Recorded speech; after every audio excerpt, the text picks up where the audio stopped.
Assalamualaikum warahmatullahi wabarakatuh. Selamat siang dan salam sejahtera bagi kita semua.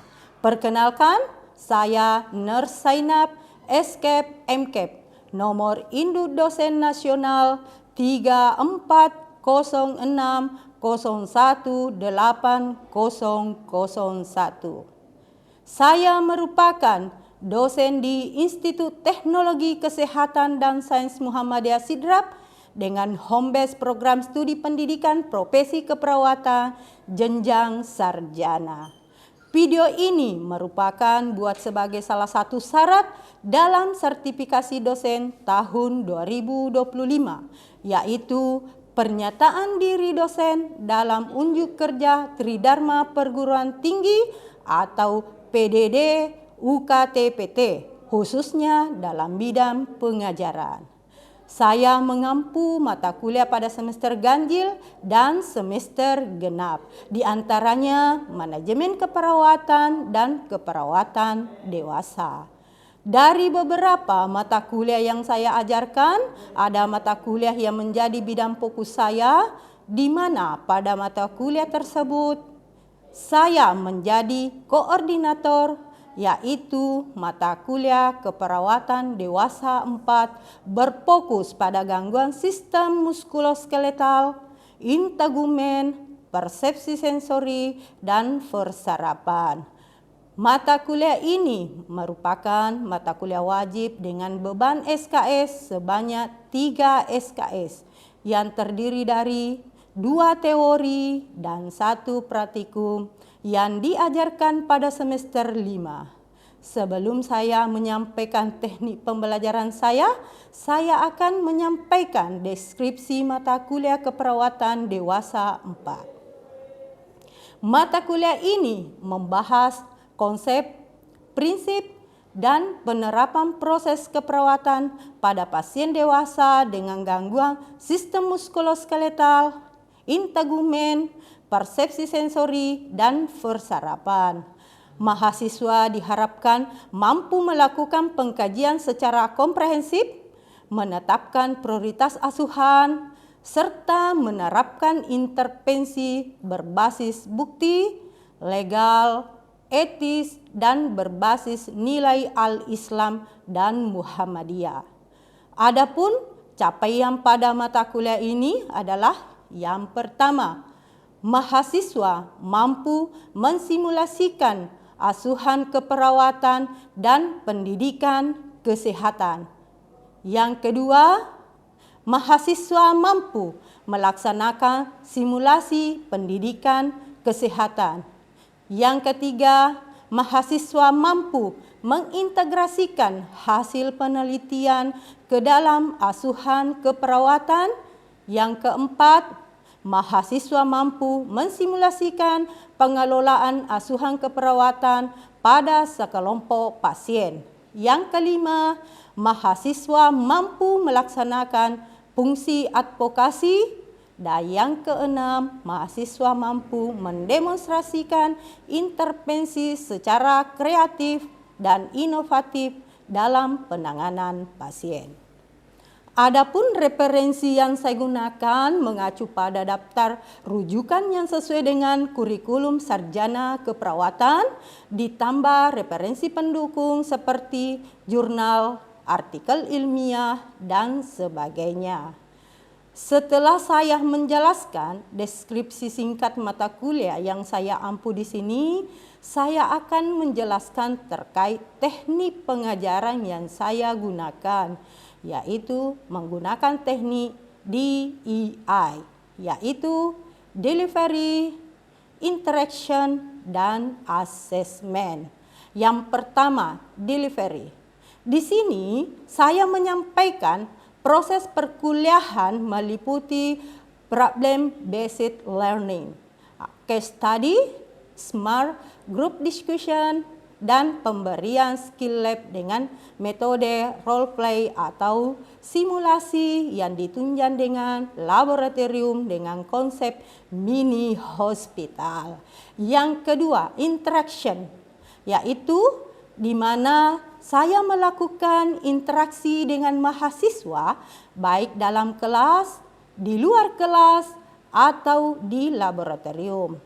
Di dalam kelas biasa ada diskusi, presentasi, tanya jawab, serta kegiatan laboratorium. Yang ketiga, asesmen, yaitu bagaimana saya melakukan penilaian kepada peserta didik.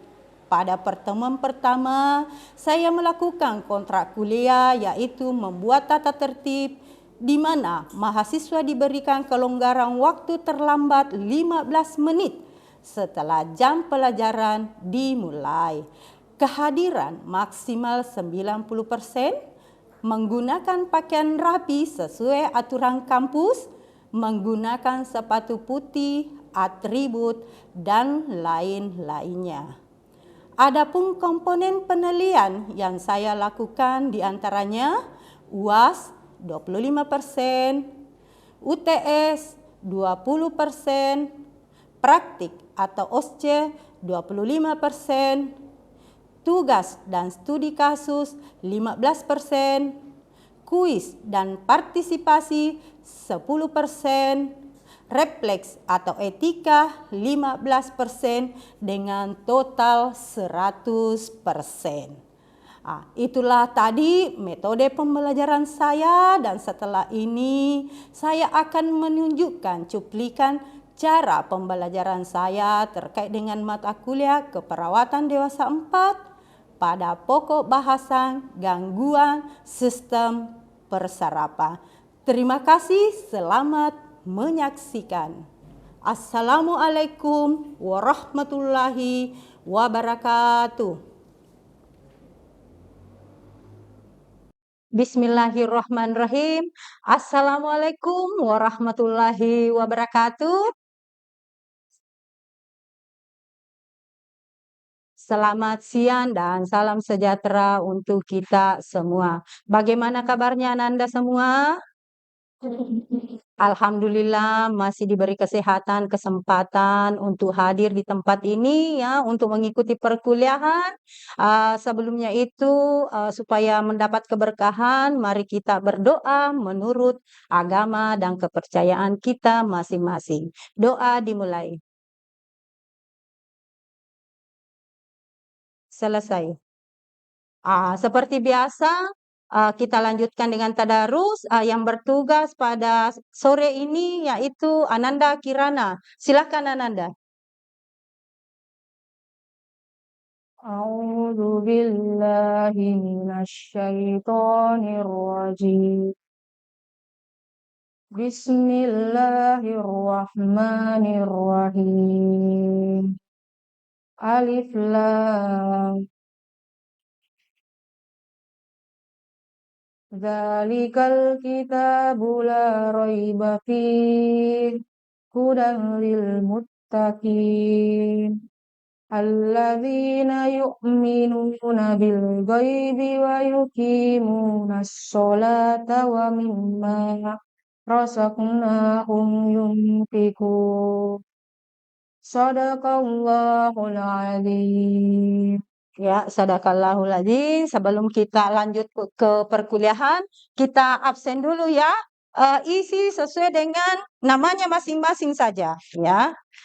Untuk pertemuan ketiga ini Ibu akan membahas terkait dengan stroke ya. Tapi sebelumnya saya ingin mereview ya pertemuan kedua terkait dengan anatomi fisiologi sistem persarapan. Ada yang bisa bantu saya? Ya, silakan Nak. Andi Fatimah. Anatomi sistem saraf ada dua, yaitu sistem saraf pusat dan sistem saraf tepi, di mana sistem saraf pusat merupakan otak dan sumsum tulang belakang yang berfungsi sebagai pusat pengendali seluruh aktivitas tubuh, dan sistem saraf tepi merupakan saraf kranial dan spinal yang menghubungkan SSP dengan organ tubuh lainnya. Ya, jawaban yang cukup bagus. Kasih aplaus ya. Tadi baru berkaitan dengan anatominya. Sekarang ada yang bisa bantu terkait dengan fisiologinya. Ada yang bisa? Ya, silahkan. Kesimpulan fisiologi sistem saraf ada 3. Yang pertama, penerimaan rangsangan atau sensori dari lingkungan eksternal dan internal. Yang kedua, pengolahan informasi atau integrasi di otak atau sumsum tulang belakang. Ya. Dan yang ketiga ada respon motorik, yaitu perintah ke otot dan kelenjar untuk bertindak. Ya, jawaban yang bagus. Kasih aplaus untuk Davina. Ya. Sekarang untuk pertemuan ketiga kita bahas terkait dengan stroke. Apa ada di bayangannya Ananda kalau orang bilang stroke? Ada yang bisa bantu? Ya, silahkan.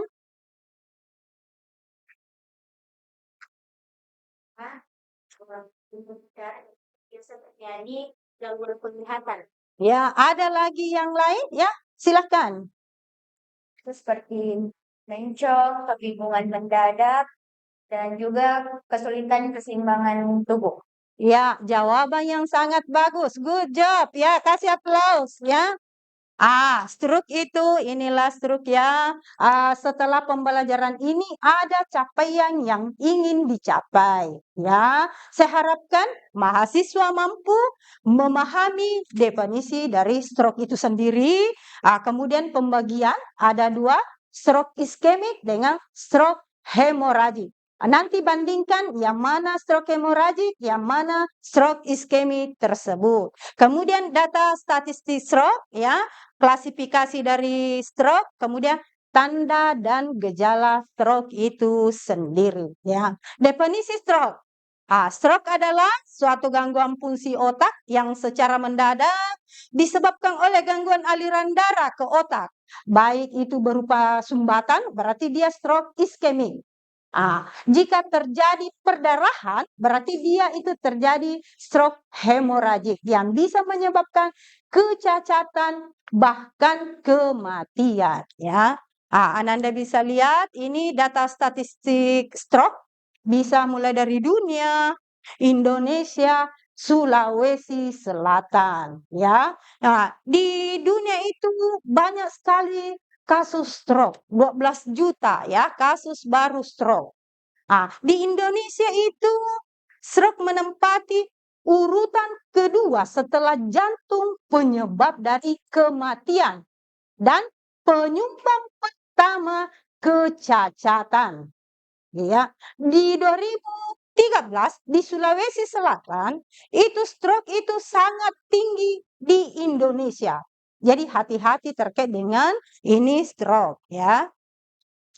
Tadi Ibu sudah jelaskan, klasifikasi stroke di sini ada 2, ischemic stroke dengan hemorrhagic stroke.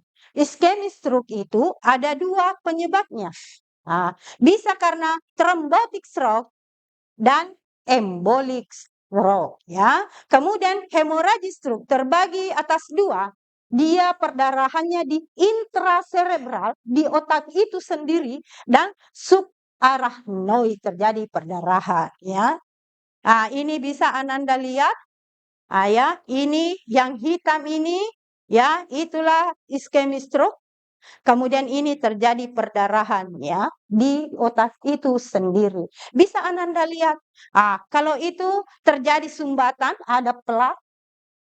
Jadi bisa plaknya itu sebagian atau total. Jadi kalau sebagian jumlah darah ke otak itu sedikit.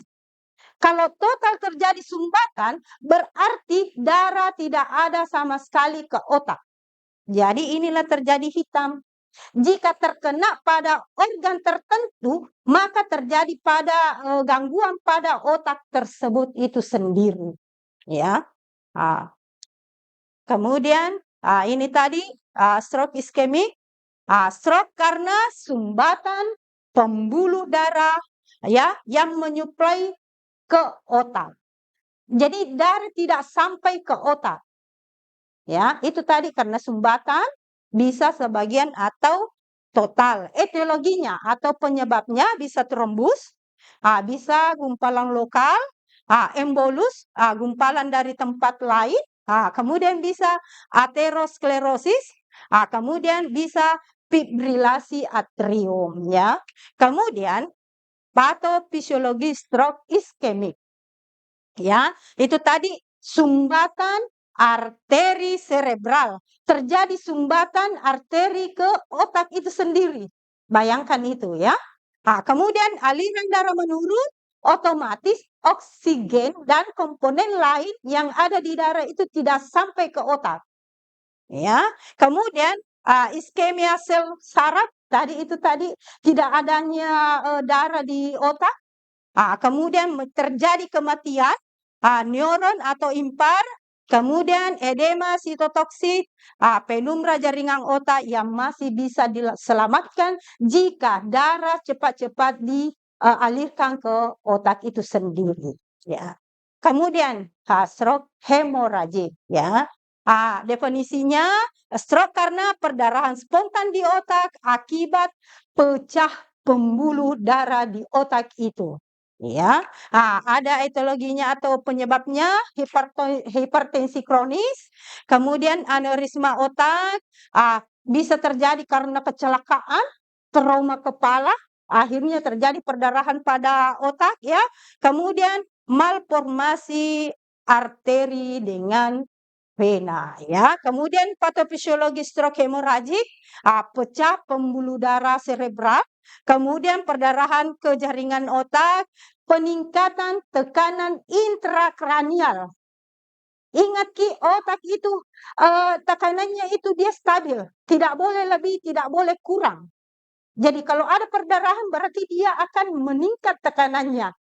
Ya, kemudian kompresi jaringan otak, iskemia sekunder, edema pasogenik dan kematian neuron atau otak itu sendiri.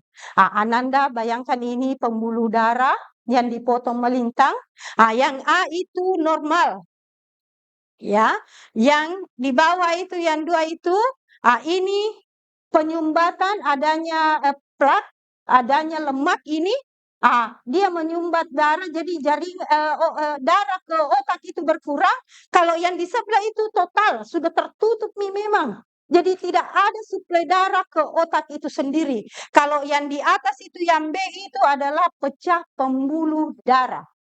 Bayangkan kalau itu terjadi ya. Mudah-mudahan kita dihindari ya.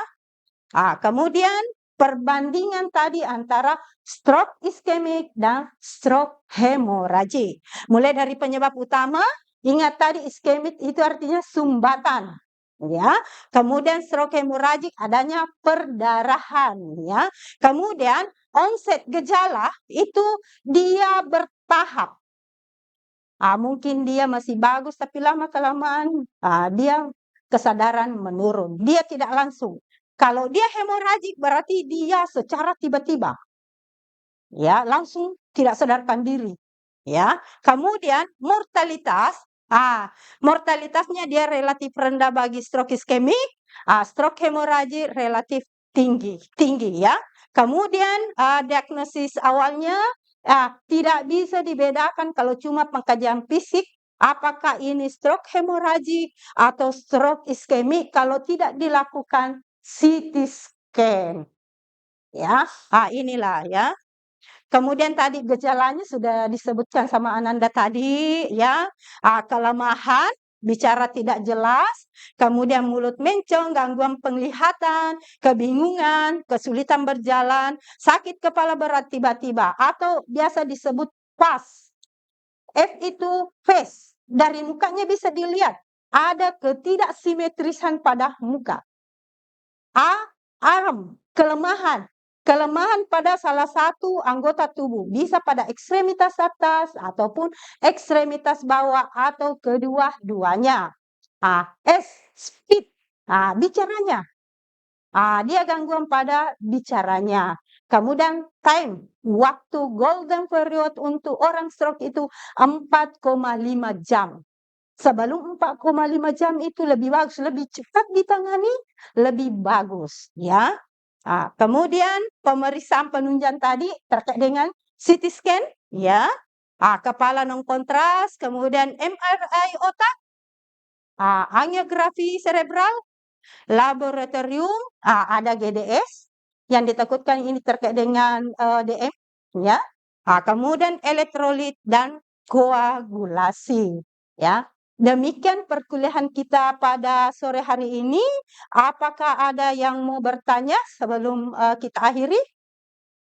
Ya, silakan. Saat CT scan Ibu, apakah ada perbedaan antara CT scan pasien hemoragik stroke dengan pasien non-hemoragik stroke? Ya, pertanyaan yang sangat bagus. Betul tadi hasil CT scan Ananda bisa lihat ya, iskemik stroke itu dia warnanya hitam. Kalau dia hemorrhagic stroke itu dia warnanya putih. Ya, hyperdense dengan hypodense ya. Hyperdense itu dia warnanya putih untuk hemorrhagic stroke dan hypodense pada stroke iskemik warnanya hitam. Dan yang paling sering terjadi itu adalah stroke iskemik ya, non hemorrhagic stroke. Demikianlah pertemuan kita pada siang hari ini.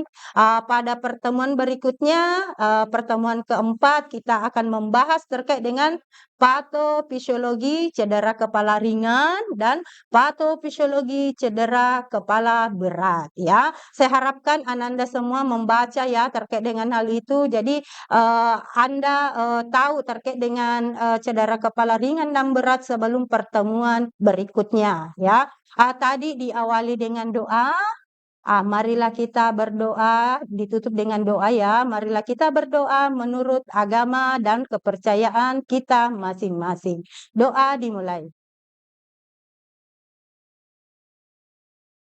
Selesai. Demikian perkuliahan kita pada sore hari ini. Nasrum minallah wa fatun qariba wa basiril mu'minin. Assalamualaikum warahmatullahi wabarakatuh. Demikianlah video pembelajaran mata kuliah keperawatan dewasa 4 sistem persarapan. Semoga bermanfaat. Terima kasih. Assalamualaikum warahmatullahi wabarakatuh.